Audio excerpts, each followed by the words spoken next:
Volontaire pour tester un nouveau médicament, Christophe, qui est atteint d'une sclérose en plaques depuis 4 ans, s'apprête à passer une série de tests. Première étape, la signature du formulaire de consentement. A priori, votre dossier est compatible avec les critères d'inclusion, mais il faudra qu'on étudie dans les détails dermatologiques, neurologiques et tous les antécédents cardiovasculaires en infection.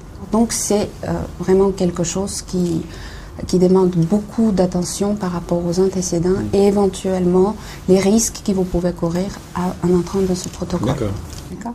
C'est un traitement pour réduire l'inflammation au niveau des neurones qui va être testé dans ce protocole. Mais il peut aussi déclencher des effets secondaires importants. Il faut donc faire un bilan très précis de l'état du malade avant de l'inclure dans l'étude.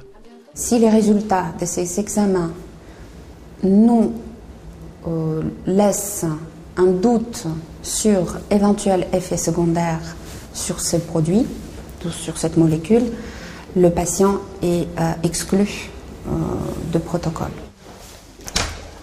Voilà, je vous en prie, monsieur, installez-vous. Un des risques de ce traitement, c'est de provoquer des cancers de la peau. Christophe rencontre donc un dermatologue qui va vérifier si sa peau ne présente pas de lésions. Donc on ne voit pas de lésions particulièrement ni inquiétantes, ni qui risquent de dégénérer sur votre peau, sur la zone que j'examine là. Donc il faudra qu'on regarde bien sûr tout. Alors ce que je vois par contre, c'est que vous avez des tatouages qui sont anciens. Ça fait combien de temps que vous les avez, ces tatouages? Ça fait 5-6 ans. 5-6 ans, d'accord. Bon, il n'y a pas de réaction inflammatoire, il n'y a pas de réaction particulière de la peau, mais un tatouage peut perturber l'apparition d'une lésion, en tout cas l'examen clinique. Et puis s'il y a besoin de faire un prélèvement de peau, une biopsie, eh bien ça peut aussi un petit peu gêner la lecture de cette biopsie cutanée. Donc ça peut être peut-être une limite pour le protocole. Ça, il faudra qu'on en discute avec les neurologues et puis qu'on voit si ça pose réellement un problème. État des yeux, bilan respiratoire et cardiaque, chaque patient est passé au crible pour savoir s'il correspond bien aux 25 critères d'inclusion pour être admis dans l'étude. Et si c'est le cas, comme dans tous les essais cliniques, la moitié des patients recevront la nouvelle molécule et les autres auront un placebo.